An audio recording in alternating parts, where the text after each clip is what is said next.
Assalamualaikum warahmatullahi wabarakatuh. Apa kabar anak-anak sekalian? Apakah dalam keadaan sehat?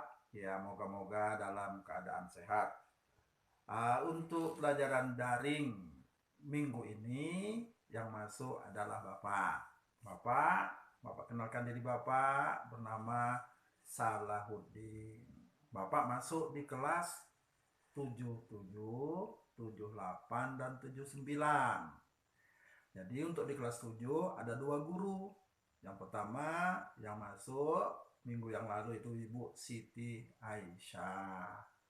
Dan pada minggu yang lalu Ibu Siti Aisyah sudah menceritakan bagaimana kondisi masyarakat Mekah pada saat Rasulullah diutus.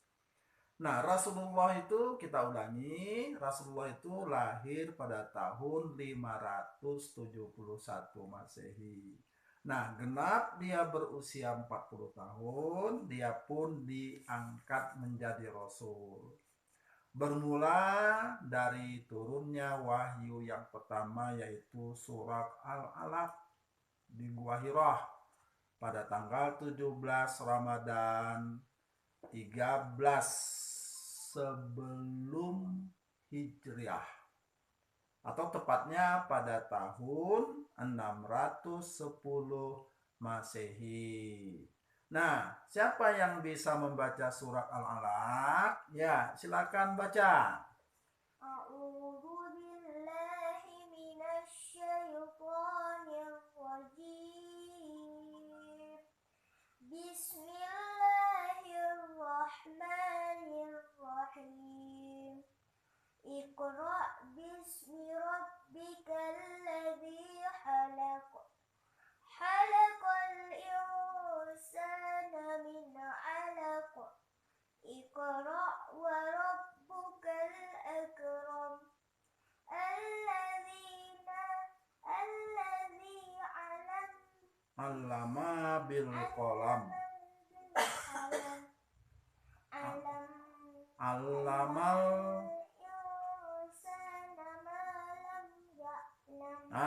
Ya itu dia. Surah Al-Alaq ayat 1 sampai dengan ayat 5. Ya, terima kasih kita ucapkan kepada temanmu yang telah membacakan ayat tersebut. Nah, semenjak itu resmilah Rasulullah diangkat menjadi Rasul. Maka Rasulullah pun mulai berdakwah. Yang dia berdakwah pertama secara sembunyi-sembunyi. Baru nanti dia berdakwah secara terang-terangan. Nah, misi dakwah Rasulullah itu yang pertama memurnikan tauhid, yaitu mengesahkan Allah. Mengesahkan Allah. Allah itu esa, satu. Nah, kenapa pada zaman jahiliyah dulu banyak orang menuhankan selain Allah? Mereka menyembah berhala. Dalam sejarah dikatakan bahwasanya 361 berhala yang jadi Tuhan mereka itu mereka gantungkan di sekitar Ka'bah. Jadi mereka itu percaya kepada berhala, menyembah para patung. Jadi misi Rasulullah mentauhidkan, hanya bertuhankan kepada Allah. La ilaha illallah. Itulah dia misi Rasulullah.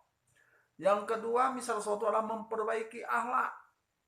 Wah, kalau kita pelajari yang telah disampaikan oleh Ibu Aisyah pada minggu yang lalu, itu bagaimana kondisi akhlak masyarakat Mekah.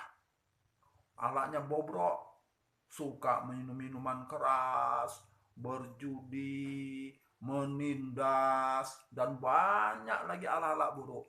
Nah, Rasulullah memperbaiki akhlak itu satu demi satu, diperbaiki Rasulullah. Nah, kemudian misi Rasulullah lagi adalah mengangkat harkat dan martabat manusia yang hidup mereka tidak punya peraturan.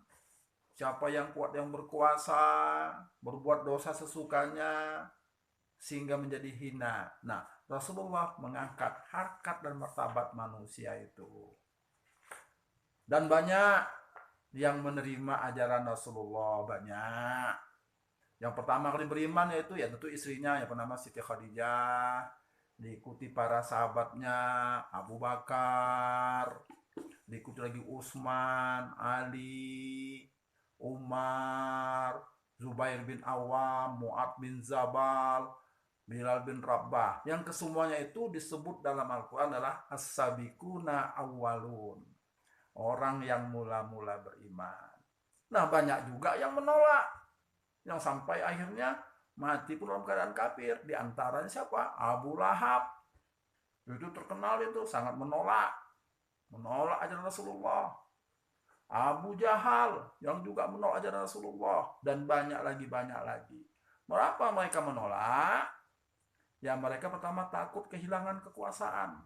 Karena Islam itu mengajarkan keadilan. Mereka takut kehilangan kekuasaan, mereka takut kehilangan darjat dan martabat. Karena Islam mengajarkan manusia itu sama di mata Allah. Tidak ada perbedaan. Dan rintangan-rintangan pun banyak lagi yang dihadapi Rasulullah. Rintangan yang dihadapi Rasulullah diantaranya apa? Rasulullah mendapat hinaan dan ancaman, bahkan siksaan dari kaum kafir Quraisy. Banyak. Dan bukan itu lagi permusuhan, pemboikotan dan lain sebagainya. Namun dakwah Rasulullah itu berhasil sukses dalam waktu 22 tahun, 2 bulan, 22 hari. Misi Rasulullah berhasil. Islam berkembang ke penjuru dunia. Apa sebab? Pertama, Rasulullah menjalankan syiar sampai dengan sabar. Sebagaimana kata Allah, wasta'inu bisobri wasolah. Sabar. Yang kedua, gigih dan semangat. Yang ketiga, dengan contoh akhlakul karimah. Dan yang utama adalah yakin dengan akidah yang kuat. Percaya kepada Allah. Hanya Allah. La ilaha illallah. Itulah secara singkat materi kita. Namun untuk selanjutnya kalian bisa melihat materi-materi berikutnya dalam lembaran-lembaran yang Bapak kirim. Untuk sementara, selamat mengikuti pelajaran. Dan jangan lupa nanti tugas yang diberikan diserahkan kepada gurunya masing-masing. Demikian saja. Semoga kita semuanya sukses. Yakin usaha sampai. Assalamualaikum warahmatullahi wabarakatuh.